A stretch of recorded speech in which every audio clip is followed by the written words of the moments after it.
নমস্কার বন্ধুরা, আজ আমি ক্লাস 8-এর মডেল অ্যাক্টিভিটি টাস্ক ইংলিশের যে মডেল অ্যাক্টিভিটি টাস্ক সেটা করব সেপ্টেম্বর মাসের।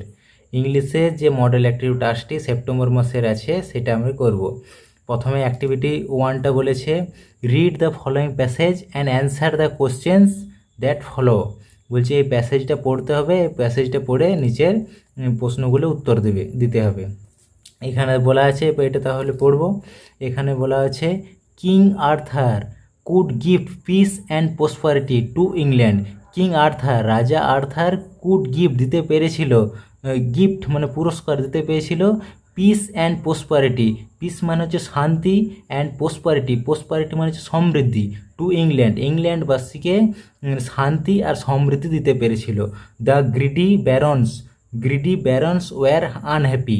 গ্রিডি মানে হচ্ছে লোভী, ব্যারন মানে হচ্ছে অভিজাতরা, লোভী অভিজাতরা ওয়ার আনহ্যাপি তারা অসুখী ছিল, খুশি ছিল না। উইথ কিং আর্থার, রাজা আর্থারের প্রতি। কারণ বিকজ হি ওয়াজ বলছে জেন্টল অ্যান্ড জাস্ট, কারণ সে ছিল জেন্টল মানে হচ্ছে ভদ্র আর ন্যায়পরায়ণ মানুষ। সে ছিল জেন্টল মানে ভদ্র, অ্যান্ড জাস্ট মানে যে ন্যায়পরায়ণ মানুষ। হি ম্যারেড, সে বিবাহ করেছিল দ্য বিউটিফুল লেডি, একটা সুন্দর মহিলা, গুয়েনেভারিকে, daughter of the king.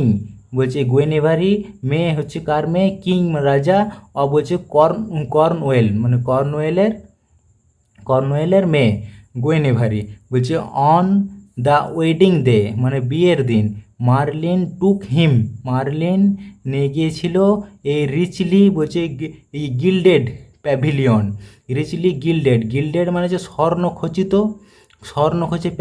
Pavilion মানে হচ্ছে মণ্ডপ, না স্বর্ণখচিত মণ্ডপে নিয়ে গিয়েছিল। পেন্টেড বলছে ক্রিমসন অ্যান্ড ডার্ক ব্লু, এবং যেটা রং করা ছিল ক্রিমসন অ্যান্ড ডার্ক ব্লু মানে হচ্ছে ঘন নীল, আর ক্রিমসন মানে হচ্ছে লাল টাইপের যে রং একটা, সেটা ক্রিমসন বলে। দ্য ফ্লোর ওয়াজ মার্বেল, ফ্লোরটা মার্বেল দেওয়া ছিল। In the middle of the room was a huge round, বলছে মিডল অফ দ্য রুম মাঝ বরাবর, middle of the room huge মানে খুব বড় ছিল, রাউন্ড মানে ঘোরানো ছিল, একদম ঘোরানো রাউন্ড ছিল। ওক টেবিল মানে ওক গাছের কাঠ থেকে যে টেবিল, সেই টেবিল ছিল। রিচলি বলছে রিচলি মানে কারুকার্য ছিল একবারে জমকালো। সিটিং 50 পিপল মানে 50 জন সেটা বসার জন্য সক্ষম, ক্যাপিটেবল মানে সক্ষম, অফ দ্য সিট 50 পিপলস মানে 50 জন বসার জন্য সেটা সক্ষম। This was the famous round table around which বলছে গেদার্ড কিং আর্থার বলছে ডেভোটেড নাইটস। বলছে দিস ওয়াজ ফেমাস বলছে রাউন্ড, এটাই ছিল রাউন্ড গোল টেবিল, এটাই ছিল গোল টেবিল। হুইচ বলছে গেদার জমা করেছিল কিং আর্থার, রাজা আর্থারের ডিভোটেডস নাইটস, অনুরক্ত যে নাইটসদের, দ্য নাইটস প্রমিস, নাইটসরা প্রতিজ্ঞা করেছিল দ্যাট দে উড হেল্প, তারা সাহায্য করবে সবসময়, দ্য হেল্পলেস অসহায়দের। বি জেন্টল দ্য বলছে উইক, না দুর্বল মানুষের প্রতি শ্রদ্ধাশীল হবে। অ্যান্ড পানিশ মানে হচ্ছে শাস্তি দেওয়া। অ্যান্ড উইকেড মানে খারাপ মানুষদের শাস্তি দেবে। টু কিপ দেয়ার বলছে ভাউজ, এবং তাদের ভাউজ মানে হচ্ছে বধ মানে মানত, ভাউজ মানে হচ্ছে মানত, তারা তাদের বধ রাখবে। দা বলছে নাইটস আন্ডারটুক বলছে কাউন্টলেস মানে হচ্ছে অগুন্তি, বলছে হাজার ডোর্স অ্যাডভেঞ্চার, হাজার ডোর্স মানে হচ্ছে বিপজ্জনক, তারা বিপজ্জনক অ্যাডভেঞ্চার মানে হচ্ছে অভিযান, বিপজ্জনক অভিযানে তাদের দ্য নাইটসরা কী বলছে আন্ডারটুক না দায়িত্ব নিয়েছিল, নাইটসের দায়িত্ব নিয়েছিল না অগুন্তি, কাউন্টলেস মানে হাজার ডোর্স অ্যাডভেঞ্চার মানে হচ্ছে বিপজ্জনক অভিযানের তারা দায়িত্ব নিয়েছিল। দ্য স্টোরিজ অফ দেয়ার বলছে গুডনেস অ্যান্ড কাইন্ডনেস, গুডনেস মানে হচ্ছে মহত্ব, আর কাইন্ডনেস মানে হচ্ছে দয়া, স্প্রেড না এই গল্পটিতে ছড়িয়ে পড়েছিল তাদের মহত্ব আর দয়া। স্প্রেড ছড়িয়ে পড়েছে থ্রু আউট দ্য বলছে কান্ট্রি, মানে সমগ্র দেশের মধ্যে, থ্রু আউট দ্য কান্ট্রি, সমগ্র দেশের মধ্যে ছড়িয়ে পড়েছে। এরপর এর দাগেরটা করে নেব। এর দাগের বলেছে complete the following sentence with information from the passage, মানে এই ফলোয়িং সেন্টেন্সটা পূরণ করতে হবে এই প্যাসেজটা দেখে। কি বলছে, এক একটা বলছে দ্য রেইন অফ বলছে কিং আর্থার গিফটেড ইংল্যান্ড, বলছে কিং আর্থার ইংল্যান্ডবাসীকে গিফট করেছিল, কি করেছিল, এখানে গিফট বলছে পিস অ্যান্ড প্রসপারিটি, তাহলে এটা হবে পিস অ্যান্ড প্রসপারিটি, এখান থেকে হবে পিস অ্যান্ড প্রসপারিটি, শান্তি এবং সমৃদ্ধি, এখানে হবে peace, PEACE, peace and prosperity.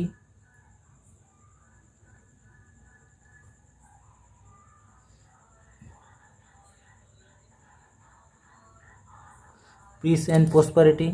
তারপরটা বলছে লেডি বলছে Guinevere was the daughter of, lady Guinevere কার মেয়ে ছিল, লেডি গুয়েনেভারি ডটার বলছে কিং অফ বলছে কর্নওয়েল, কিং অফ কর্নওয়েল, তো এইটা হবে king of Cornwall, COR Cornwall, king of Cornwall. তারপরটা বলেছে দ্যার বলছি রিচলি বলছি গিল্ডেড প্যাভিলিয়ন ওয়াজ বলছি painted, the রিচলি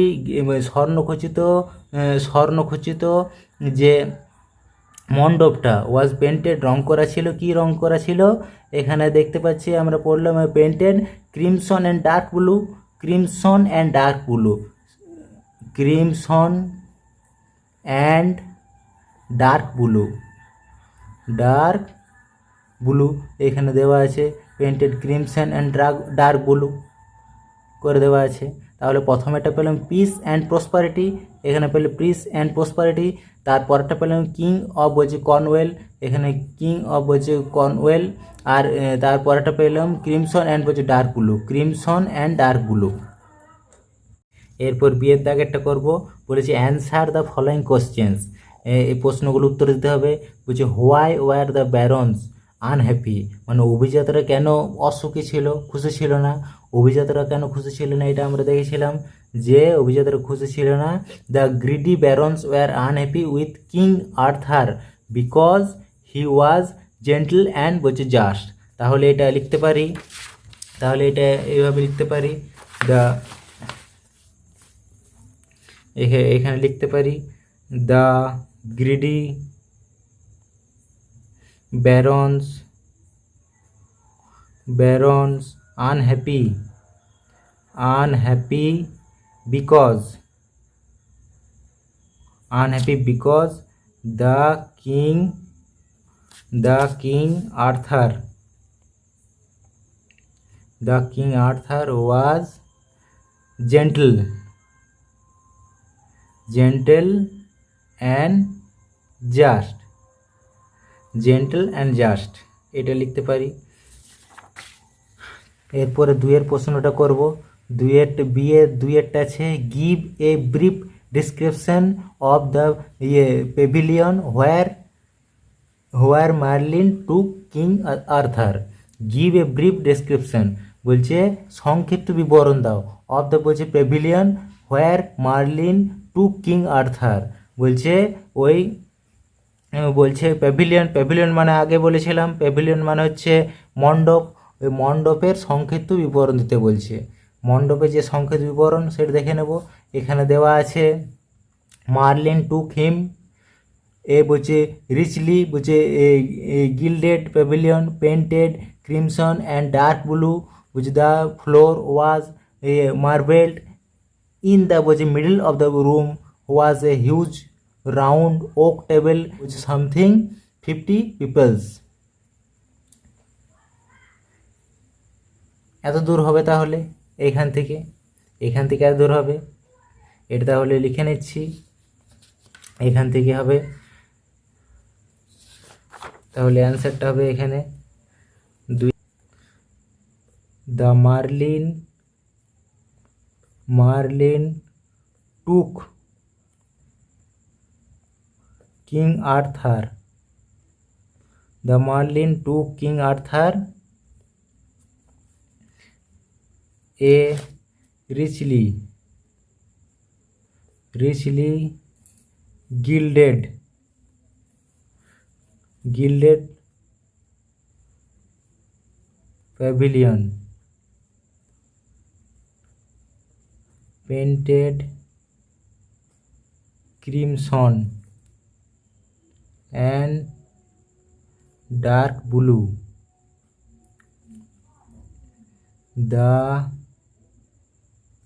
floor was marbled in the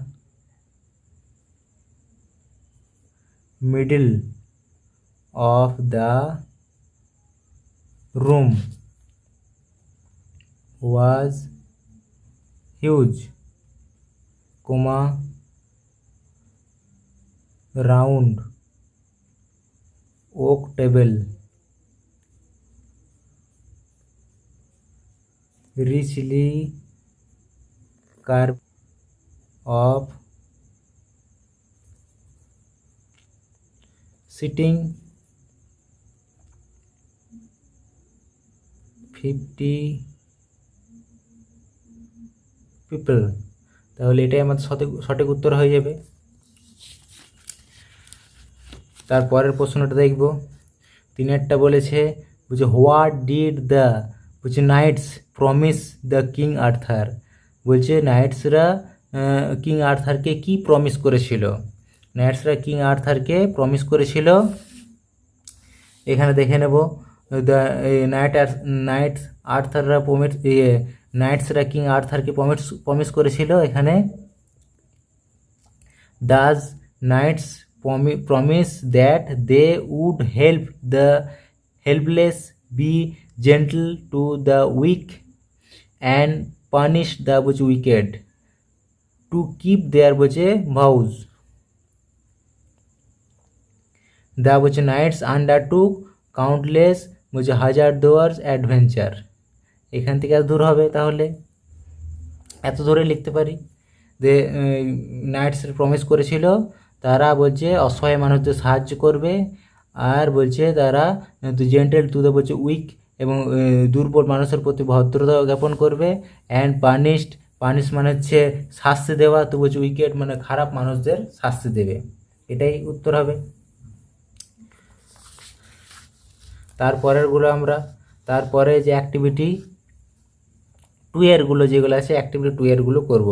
এখানে বলেছে change into indirect speech, change into indirect speech. এটা ইনডাইরেক্ট স্পিচে করতে হবে, তার মানে এটা ন্যারেশন চেঞ্জ করতে হবে। এটা আমরা ন্যারেশন চেঞ্জ করে নেব। My father said to me, my father said to me কোটেশনের মধ্যে আছে, বলছে may God bless you. Quotation এখানে দেওয়া আছে my father said to me বলছে গড ব্লেস ইউ। এটা বলেছে অপটেটিভ আছে, এই পুরো সেন্টেন্সটা ইচ্ছাসূচক আছে।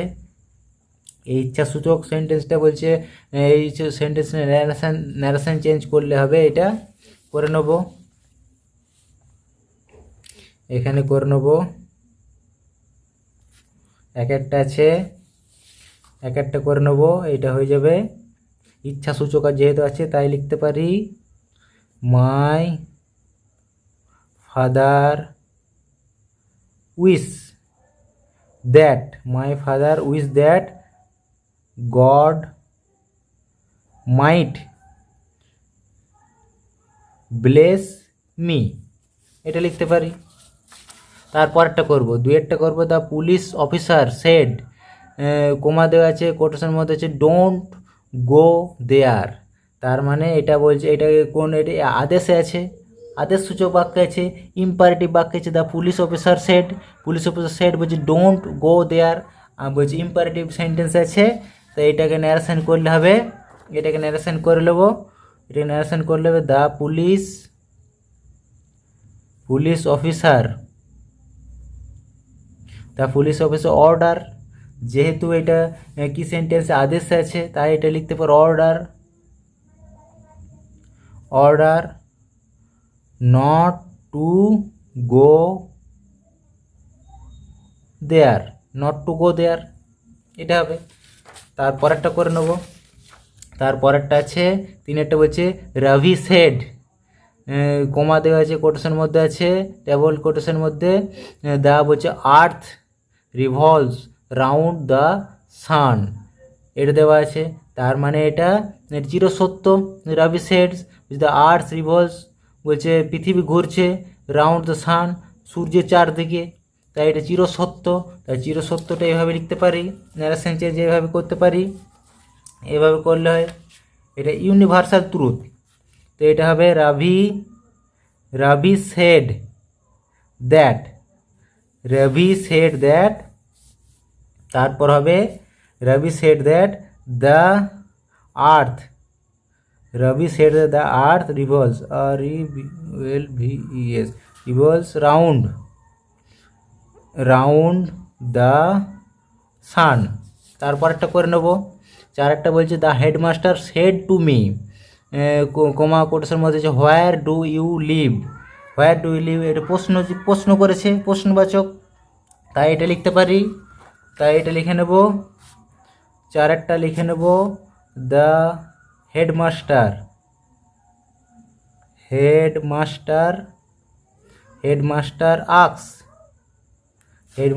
আক্স মি হোয়ার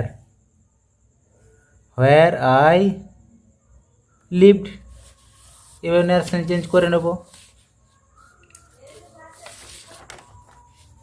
অ্যাক্টিভিটি 2 এরগুলো হয়ে গেল। এরপর অ্যাক্টিভিটি 3 এরগুলো আছে, classify the principal clause and the subordinate clause of the following sentences and write them in the table given below. এইখানে যে সেন্টেন্সগুলো দেওয়া আছে এইগুলোর মধ্যে প্রিন্সিপাল ক্লজ আর ডিপেন্ডেন্ট ক্লজ কোনগুলো বটে, কোনটা একটা সেন্টেন্সের মধ্যে কোনটি বটে সেগুলো বসাতে হবে। তো ফার্স্ট সেন্টেন্সটার মধ্যে আছে অ্যাজ ইট ইজ বলছে রেইনিং, বলছে I will not go out, তাহলে এটার মধ্যে প্রিন্সিপাল ক্লজ পেয়ে যাচ্ছি I will not go out, I will not go out. আর বাকিটা হচ্ছে ডিপেন্ডেন্ট ক্লজ, এখানে বাকিটা হবে as it is raining, as it is raining.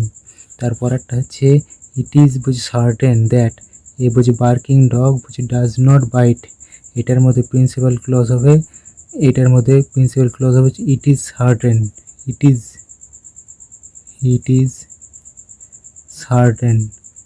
আর বাকিটা dependent clause, a barking dog does not bite, এখান থেকে আবার that a barking dog does not bite, এখানে লিখতে হবে that a barking dog does not bite, does not byte.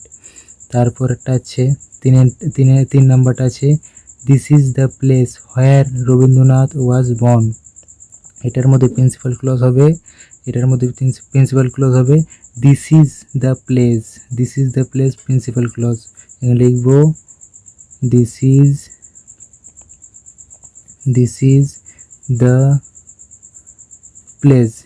এবার বাকিটা dependent clause হবে, বাকিটা লিখে দেবো এখানে হোয়ার রবীন্দ্রনাথ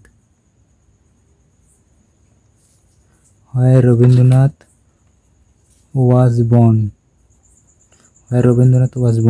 তারপর একটা আছে 4 নম্বর একটা আছে what he says is not true, এটার মধ্যে প্রিন্সিপাল ক্লজ হচ্ছে ইজ নট ট্রু, বসিয়ে নেব ইজ নট ট্রু। আর বাকিটা হচ্ছে ডিপেন্ডেন্ট ক্লজ হোয়াট হি সেজ। তারপর একটা আছে 5এরটা আছে ইফ ইউ মিট জেরিন বলছি গিভ হার দিস বুক, এটার মধ্যে প্রিন্সিপাল ক্লজ আছে গিভ হার দিস বুক, এটা হচ্ছে principal clause, give her this book, আর বাকিটা যে ডিপেন্ডেন্ট ক্লজ এখানে লিখে নেব ইফ ইউ মিট জিয়ারেন লিখে নেব। তাহলে এটা এগুলো হয়ে গেল। এরপর অ্যাক্টিভিটি 4-এরগুলো করে নেব। এরপর অ্যাক্টিভিটি 4-এ বলা আছে write a paragraph in about 80 word on the life of the famous painter and writer Abanindranath Thakur. You may use the following points. এই পয়েন্টগুলো ব্যবহার করে একটা প্যারাগ্রাফ লিখতে হবে অবনীন্দ্রনাথ ঠাকুর সম্পর্কে। এখানে যে পয়েন্টগুলো দেওয়া আছে এই পয়েন্টগুলোকে কেন্দ্র করেই এই প্যারাগ্রাফটা লিখতে হবে। এখানে বার্থ দেওয়া আছে, প্যারেন্ট নেম দেওয়া আছে, সিবলিংস দেওয়া আছে, এডুকেশন, ফেমাস ফর, এগুলো সব দেওয়া আছে। এগুলো দিয়ে প্যারাগ্রাফটা লিখতে হবে। আমি লিখেছি, দেখে নাও। এখানে লিখেছি Abanindranath Tagore was the principal artist creator of the Indian Society of Oriental Art. He was born on 7th August 1871 at Jorasako in Kolkata. His father name was Gunendra Nath Tagore and mother name was Saudamini Devi. He had a sister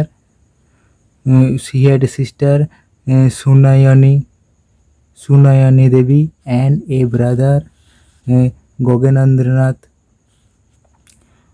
Gogenendranath Tagore, who was a great Indian painter and cartoonist. He studied in Government College of Art and Craft, Sanskrit College in University of Kolkata.